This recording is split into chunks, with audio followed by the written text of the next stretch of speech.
사람과 짐승의 가장 큰 차이점 중에 하나는 꿈이죠.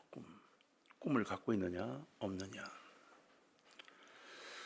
그래서 꿈과 비전이 없다는 것은 그냥 짐승처럼 본능 속에 살아간다, 이렇게 표현을 합니다. 그래서 사람과 사람이 이야기할 때도 짐승만도 못한 이런 표현을 사용할 때 그는 자기의 욕심밖에 모르는 인간이란 표현을 사용하고 있는 거죠. 감정이 앞서고 그럴 때, 이성을 뛰어넘을 때 짐승이라는 표현을 사용하죠. 우리 삶엔 꿈이 있어야 합니다.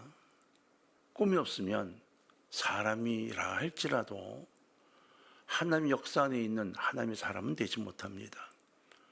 오늘 시편의 기자는 우리에게 굉장히 중요한 것을 가르쳐주고 있어요.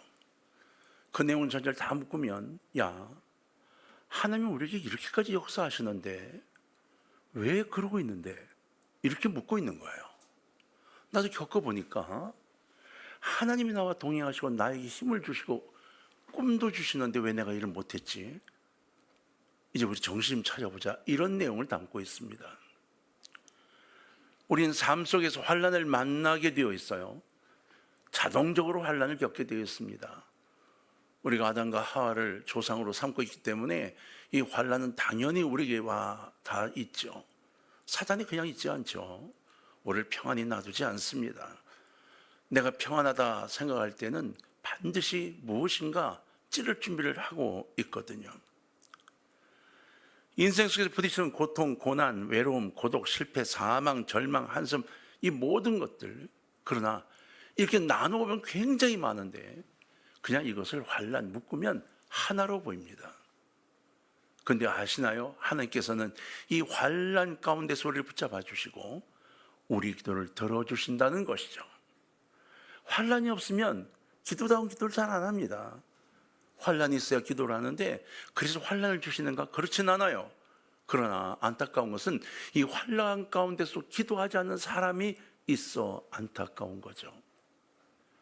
예수님의 양쪽으로 두 강도가 있었습니다. 그들은 양쪽에 매어 달려 죽음을 기다리면서 하나는 예수님께 자신의 인생을, 자기의 삶을, 자신의 미래를 부탁해요. 하나는 자기의 이성을 넘은 감정의 아픔으로 소리를 치고 예수님을 시인하지 않죠. 그것이 그의 삶 전체를 가릅니다. 그렇죠? 한 사람은 내가 지금 나와 내 가 있을 거야 라는 하나님의 엄청난 위로의 음성을 듣고, 한 사람은 그 음성을 받지 못합니다. 자존심이요, 감정이요, 이것이 천국 가도록 만들어주지 않습니다. 하나님께서는 우리 인생에 멋진 축복의 강물을 막 흘러보내기를 원하세요. 그런데 그 강물이 어디서 시작이 되나요? 바로 꿈입니다. 우리 비전에서 그 강물이 시작된다는 겁니다. 하나의 풍요로운 축복을 경험하는 사람들은 꿈이 있는 사람, 비전이 있는 사람들입니다. 꿈이 있냐고 물어보죠. 당신은 꿈이 있어요? 이렇게 물어요. 여러분 잘 한번 생각해 보세요. 대부분의 사람은 꿈이 있으세요? 그러면 예, 저는 돈을 많이 버는 게 꿈입니다. 저는 성공하는 게 꿈이에요. 집을 사는 게 꿈이에요. 버킷리스트에 들어 있습니다. 이렇게 이야기를 합니다. 그게 꿈일까요? 아닙니다. 그건 인간이 갖고 있는 본능입니다. 자, 물어봅시다. 여기서 돈 벌기를 원치 않는 사람 계신가요? 집이 없는 사람이 집을 소유하는 거 원치 않는 사람이 있나요? 건강한 거 별로 신경 안 쓰고 일찍 죽어도 된다고 생각하는 사람이 있나요? 이건 여러분 본능입니다. 근데 우리는 본능을, 욕망에 쌓여있는 본능을 꿈이라고 포장을 싹 해버립니다. 그리고 꿈을 꾸고 있다고 말하죠. 꿈과 본능을 착각하고 있는 겁니다. 우리가 이야기하는 꿈은 대부분 본능이에요. 이걸 분명히 알아야 합니다. 꿈은 여러분 단순히 돈을 많이 버는 것, 이게 아닙니다. 본능은 돈을 많이 벌고 남에게 자랑하고 좀 보여주고 옷도 멋있는 거 입고, 본능이에요. 꿈은 아닙니다. 꿈은 그 어떤 경우든 간에 내 주변에 그리고 다른 이들을 생각합니다. 함께 사랑을 나누고 함께 행복하고 함께 나갈 수 있는 방법을 찾습니다. 여러분, 그래서 나 혼자가 아니라 우리가 함께 기뻐하고 즐거워할 수 있는 방법을 찾는 것, 그것을 가지려고 애쓸 때 하나님 역사도 거기에 따라오게 되어 있는 거죠.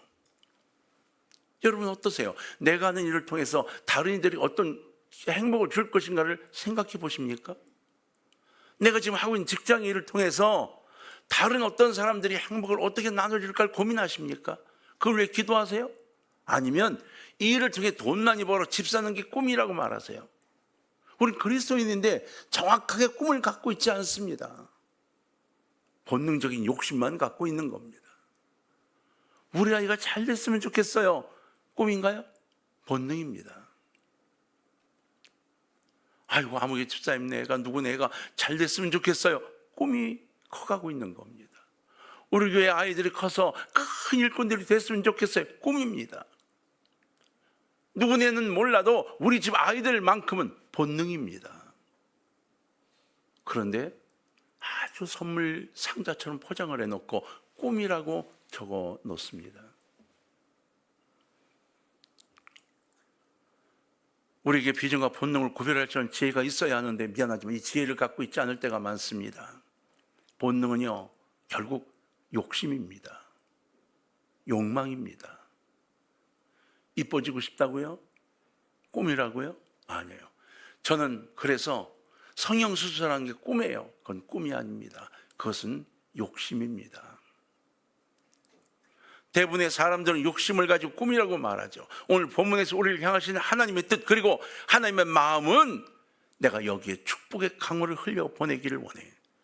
근데 그 강물이 지금 어디서부터일까? 바로 네가 갖고 있는 비전이야 이렇게 말씀하고 있는 거예요. 그 비전을 갖고 있으면 내가 다 이루어주고 너와 동행할 거야 라고 이야기하고 계신 거예요. 오늘 여러분 이렇게 묻고 싶습니다. 여러분 본능과 욕심이 아닌 진짜 하나님 주신 꿈을 여러분은 가지고 계십니까? 주님을 만날 때 부끄러움 없이 주님 제가 이런 꿈을 갖고 있었어요. 이런 꿈을 가지고 왔습니다.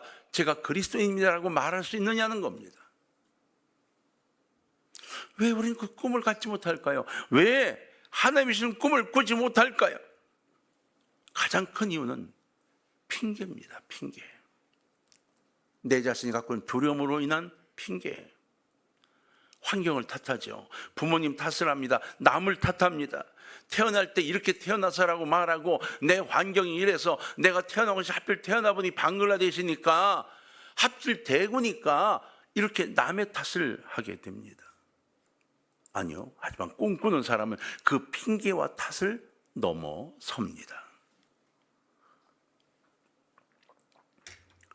그 모든 핑계거리를 밟고 일어설 수 있는 사람, 그 사람이 하나님의 사람 되어 가는 겁니다. 연암 박지원 선생이 청나라 영경에 사신으로 갔을 때 다녀오면서 쭉 적은 이 여행 기록지가 있죠. 연하일기라고 하는, 아시죠? 이 연하일기에 굉장히 많은 내용이 들어있는데 지방마다 이 각각 다른 식사 문화와 생활 풍속을 묘사하면서 그 당시 우리나라 조선 사회의 이 지역 사람 음식 습관을 풍자한 글이 있어요. 목사님들이 설교할 때 자주 인용도 하는 부분인데 이걸 현대어로 바꾸면 한자로 되어 있습니다. 이렇게 바꿀 수 있습니다. 경상도 아이들은 새우젓을 모르고, 그 당시 경상도 새우젓이 뭔지를 모르는 거죠. 강원도 사람들은 나무 열매를 절여 간장을 대신하고 간장을 만들 줄 모르는 거예요. 강원도는. 평안도 사람들은 감과 귤을 분간하지 못하고, 바닷가 사람들은 생선 내장을 거름으로 쓴다. 어쩌다 이것들이 서울에 오면 한 움큼의 한 입값이니 어찌 그리 귀하게 되는가. 지방에서는 천한 것이 저지방에서는 귀하고, 이름은 들었는데 물건을 볼 수 없는 것은 무슨 까닭인가. 운반해 올 힘이 없기 때문이다. 수천리 불과한 좁은 나라에서 백성의 생활이 이토록 가난한 것은 수레가 다니지 않기 때문이다. 수레는 왜 다니지 못하는가? 그것은 선비와 벼슬아치들 잘못이다. 이렇게 썼어요. 대단하죠? 이 무슨 내용인지 아세요? 연한 박지원이 중국에 가보니까 기가 막힌 거예요. 그 음식물들을 다 실어 나르고 막 장사하는데 활발하게 막 지금처럼 막 이런 거예요. 우리나라는 이게 왜 안 될까? 그게 청나라에서 오면서 쭉 살핀 거예요. 그랬더니 이유가 하나였어요. 농사용 수레도 있고 운방용, 소방용, 전쟁용 수레를 청나라는 다 갖고 있었어요. 우리는 수레가 그런 종류들의 수레가 없는 거예요. 근데 여기에 의견이 갈린 거예요. 벼슬 아치들, 박지원 이야기한 벼슬 아치들 돌아와서 이야기하면서 우리나라 땅에 길을 만들어야 합니다. 길을 만들어 수레들이 다닐 수 있도록 해야 음식들이 이게 나눠지고 보여지고 해서 싸게 먹을 수 있고 맛을 볼 수 있다고 강조했어요. 근데 전부 다 뭐라고 반대했는가? 길을 만드는 것도 힘들고 길을 만들어 봐야 수레가 없으면 안 되니까 수레를 만들어야지 길 만들어는 안 된다. 다 반대한 거예요. 왜요? 길을 만드는 게 훨씬 힘들거든요. 박지원은 수레가 있으면 당연히 길이 만들어지죠. 길이 만들어져야 백성들이 무엇을 먹고 살 수 있죠. 이렇게 주장한 거예요. 여러분, 우리가 꿈과 비전이 있으면 우리가 탓하는 그 모든 문제를 해결할 수 있어요. 박지원은 백성들이 먹도록 하는 꿈을 갖고 수레, 길, 이건 이룰 수 있다고 생각한 거예요. 나머지 벼슬들은 관계가 없었어요. 왜? 나만 잘 살면 됐어요. 우리 집만 잘 살면 됐어요. 그래서 반대한 거예요. 귀찮거든요. 하나님 우리에게 그렇게 말씀하세요. 넌 누구를 탓하고 있니? 일어나. 일어나서 한쪽 발을 내딛기 시작해. 무엇을 탓하고 있는데? 일어나 한 걸음 걸어 나가. 이렇게 말하고 있죠. 꿈이 있으면 됩니다. 여러분, 이렇게 생각하는 분들이 있을지 몰라요. 나는 말을 잘못 더듬거리고 말도 잘 못하고 그래요? 아니에요. 하나님은 나는 입이 둔하고 혀가 둔하고 말도 못하고 한 모세를 사용해 이스라엘을 출애굽시켰어요. 나는 너무 어리다고 생각하세요? 어린 다윗이 골리앗을 무너뜨렸어요. 어린 예레미야, 디모데를 택하셔서 하나님의 일에 사용하셨죠. 나이가 너무 많다고요? 이제 70이 넘었어요? 여러분, 갈렙은 85세 헤브론을 달라고 요청했어요. 모세도 나이 80이 되어서야 출애굽을 인도하기 시작했어요. 성경을 살펴보면 하나님께서 완벽한 사람을 사용하지 않으셨어요. 하나님의 능력과 지혜와 역사를 우리에게 보여주시기 위해 부족한 사람들을 통해 하나님의 위대한 일을 이루셨습니다. 엘리야는요, 우울증 환자였어요. 나오미는 과부였죠. 욥은요, 망해서 파산했어요. 애들이 다 죽었어요. 베드로는 예수님을 3번이나 부인했어요. 레아는 눈에 총이 없어 멍청해 보였고 못생겼다 그랬어요. 대놓고 성경에 기록했어요. 라합은 희생이었습니다. 마르다는 근심이 너무 많은 여자였죠. 막달라 마리아는요, 귀신 들린 여자예요. 사마리아 여자는 이혼을 몇 번이나 했어요? 여러분, 우리가 탓할 수 있는 수많은 환경과 문제들이 있었지만 하나님은 그들을 사용하시고 기적을 만들어 내셨습니다. 문제는 무엇인가요? 감사하고 아멘으로 받아들였다는 겁니다. 내가 여건이 이러니까 돈이 없으니까가 아니라 주님 나와 동행하심으로. 여러분, 이렇게 문제 많은 이들이 예수님 부활하실 때 가장 먼저 예수님을 만나는 인물들이 됐던 겁니다. 하나님 안에서 얼마든지 그 탓과 핑계를 넘어 꿈을 이룰 수 있는 하나님의 사람이 되시길 주의 이름으로 축원합니다. 왜 그 꿈을 갖지 못할까요? 그 꿈을 향해 나가지 못할까요? 타성이라는 것 때문에 그래요. 타성이 굉장히 무섭습니다. 여러분, 별거 아닌 것 같지만 이 타성이 무섭습니다. 그 타성은 자꾸 누군가에게 돌려요. 생활 습관이라는 것이 자기에 들리면 내 생활이 제일 옳은 것 같이 보이는 거예요. 2011년 동일본 대지진 때 이 보도가 된 보도를 보면 재미있는 게 하나 있어요. 이렇게 되어 있는 대목이 있어요. 2011년 3월 11일 일본 도호쿠 지방을 강타한 규모 9.0의 대지진과 그로 인한 쓰나미가 발생했는데 피해가 워낙 광범위해 구호물자가 이곳저곳에서 가득 쌓여 있었다. 그럼에도 불구하고 현장에 구호물자가 제대로 전달되지 못한 문제가 생겼습니다. 그래서 많은 사람들이 고통을 겪었어요. 왜냐? 헬기를 통한 긴급 투하 방식이 일본의 대표적인 재난 대응 매뉴얼에 포함되어 있지 않아 일부 지역에서는 식량과 물이 제때 전달되지 못해 굶주림과 저체온증으로 사망자가 발생하고 있다. 이렇게 기록되어 있어요. 무슨 얘기냐면 그 일본의 기본 매뉴얼에 헬기로 구호물자를 나르는 게 없는 거예요. 그런데 동일본 지진 때 어머나 다 무너진 거죠. 그때 구호물자가 전 세계에서 날아왔는데 그걸 전달하고 차를 가져가다 보니까 다 무너지고 도로가 뭐 다 그냥 메꿔지고 도저히 다리 끊어지고 갈 수가 없는 거예요. 그럼 헬기로 날라야 되는데 매뉴얼에 헬기가 빠져 있는 거예요. 그래서 안 된다고 한 거예요. 일본 참 답답하죠. 그래서 여러분 굉장히 많은 사람이 구호물자가 오지 않아 얼어 죽었어요. 굶어 죽었다고요. 매뉴얼 굉장히 중요하죠. 하지만 그 매뉴얼만 고집하다가는 타성에 빠지게 됩니다. 우리 삶도 마찬가지입니다. 먹고 마시는 것은 매우 중요합니다. 그러나 그 매뉴얼화된 삶에만 빠져 있다면 우리의 인생은 타성 속에서 허우적거리고 우리 삶을 제대로 세워나가지 못하게 됩니다. 주님이 마지막 때의 모습을 우리에게 말씀하셨어요. 마태복음 24장 37절 39절을 보면 이렇게 말씀합니다. 노아의 때와 같이 인자의 임함도 그러하리라.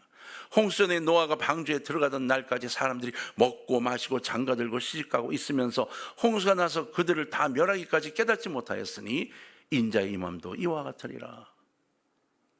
우리는 먹고 마시고 여기 굉장히 중요한 거예요. 이거 타성에 젖어서 이거 안 해야 된다고? 아니에요. 해야 됩니다. 안 먹고 어떻게 살아요? 안 입고 어떻게 살아요? 안 마시고 어떻게 살아요? 그게 잘못됐다고 말하는 게 아니에요. 그게 아닙니다. 하나님이 우리를 그렇게 살도록 창조하셨어요. 먹어야 삽니다. 문제는요, 일상적인 것만 거기에 빠져들지 않기를 명령하고 계신 거예요. 거기에 빠져 다른 걸 못해요. 먹고 사는 문제 때문에 딴 걸 못해요. 내가 먹고 살고 돈 벌기 위해 누굴 도울 줄을 몰라요. 하나님 명령이 분명히 있는데도 누굴 도울 수 있는 여건이 내게 안 된다고 생각해요. 붙들고 앉아 있는 거죠. 더 중요한 것을 보지 못한다는 거예요. 이 매뉴얼에 빠져 있는 거예요. 타성에 젖어 있는 거예요. 여러분, 우리 일상의 함정에 빠져버리고 마는 겁니다. 마지막 때도 마찬가지. 그 일상의 함정에 빠져서 결국은 주님 오시는 날 주님께로 나가지 못하게 된다고 이야기하고 있는 거예요. 시집가에 대해서 장가가에 대해서 거기에 빠져서 가장 중요한 핵심을 잃어버리고 마는 거죠. 하나님 우리에게 선물로 자녀를 주셔요. 그 아이를 위해 기도하고 그 아이를 잘 양육하라 하시죠. 근데 이 아이를 잘 양육하고 키우기에 기도하고 주 앞에 전쟁을 다해 성령 충만 받아야 하는데 이 아이 때문에 교회를 나오지 않고 이 아이 때문에 기도하지 않고 이 아이 때문에 주님을 만나지 않습니다. 태어난 이 아이가 주님을 모르게 됩니다. 주님 왜 그러세요라고 묻습니다. 묻지 마세요. 바로 내 탓이거든요. 그 매뉴얼에 빠져 있는 거예요. 세상의 매뉴얼, 하나님의 매뉴얼이 아니고 우리는 그 타성에 젖어서 꿈을 버리고 살아갑니다. 습관, 그래서 무섭습니다. 습관에 벗어나면 불편해요. 그러나 습관을 벗어나지 않으면 꿈은 없습니다.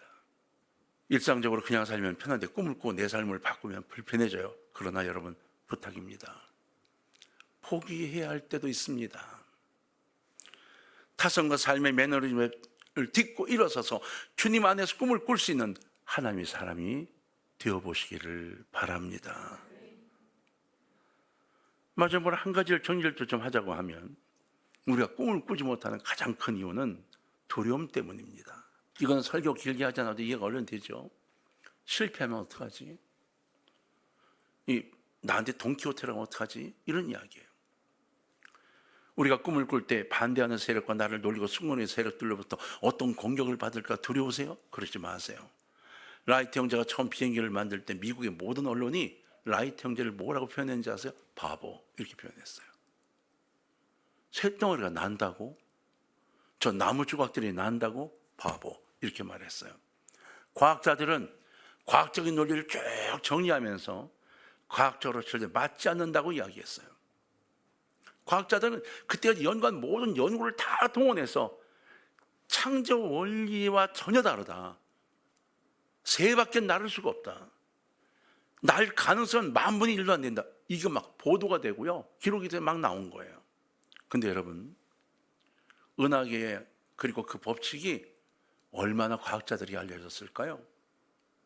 과학자들은 하나님 만든 그 법칙의 10,000분의 1도 깨닫지 못한 거예요. 자기들이 갖고 있는 지식만 가지고 떠들고 있는 거죠. 그 사람들은 중력은 알았어요. 근데 뭐를 몰랐을까요? 학력을 몰랐어요. 학력이 더 커지면 중력을 이겨내면 뜬다는 사실을 몰랐다고요. 그래서 다 날아가는 거, 올라가는 거 봤냐고 계속 이야기했어요. 근데 결국은 성공했습니다. 꿈을 갖고 있는 이들이 두려움을 물리치고 그 일을 행할 때 그들은 기쁨과 감사가 넘치게 되는 거죠. 여러분, 뉴욕타임스의 브라이언이 미국의 성공한 CEO 70명을 인터뷰하고 5가지 그때 성공 비결을 정리를 했어요.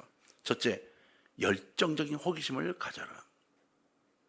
여러분, 자녀들이 뭘 질문을 많이 하면 시끄러워 좀 가만히 있어. 아유 정말 이런 게 우리나라래요. 근데 그러지 마세요. 자꾸 대답하고 질문하게 하세요. 그 아이는 천재가 될 거예요. 입 닥치고 가만히 있어. 걔는 분재가 돼갈 거예요. 호기심을 가져라. 두 번째, 역경을 이겨낼 투지를 길러라. 세 번째, 가치 있는 팀에게 생명을 불어넣는 사람이 되라. 나만 들어가면 그 팀이 쪼개져요. 나만 들어가면 그 팀이 싸워요. 나만 들어가면 누구와 누구 갈라져요. 성공할 수 있는 사람이 되지 못합니다. 나만 들어가면 그 팀이 활발해져요. 그래야 되는 거죠. 네 번째, 핵심을 바로 짚도록 애써라. 다섯 번째, 자, 이거 한번 따라합시다. 몸을 즐겨라. 두려워하지 말고 뭐 해라? 몸을 즐겨라. 도전하라는 거죠. 하나님의 사람들은요, 하나님의 능력 안에서 모험하고 도전할 수 있는 사람들인 겁니다. 왜요? 하나님 우리에게 말씀하셨어요. 임마누엘, 내 이름이 바로 그거야. 내가 너와 함께 한다. 여러분, 우리는 새로운 도전을 두려워하죠. 그 두려움을 듣고 일어서서 모험하고 도전할 때 우리는 꿈꾸는 자가 돼요. 자, 성경을 한 구절 읽고 마칩니다. 이사야 41장 10절입니다. 다 아시는 성구죠? 이사야 41장 10절 다 같이 한번 읽겠습니다. 시작. 두려워하지 말라. 내가 너와 함께함이라. 놀라지 말라. 나는 내 하나님이 됨이라. 내가 너를 굳세게 하리라. 참으로 너를 도와주리라. 참으로 나의 의로운 오른손으로 너를 붙들리라. 할렐루야. 하나님의 약속입니다. 오늘 우리는 하나님께서 내게 주신 꿈을 찾아야 합니다. 주님께서 내게 말씀하시는 내게 주신 꿈이 무엇인지를 찾아야 합니다. 그럴 때 우리의 인생이 달라질 수 있죠. 여러분, 각자의 마음속에 주님의 세미한 음성이 있어 그 음성을 듣고 주님이 주신 꿈을 심령에 담을 수 있는 귀한 삶이 되기를 주의 이름으로 축원합니다. 꿈을 가진 자, 도전하는 자가 되시기를 부탁합니다.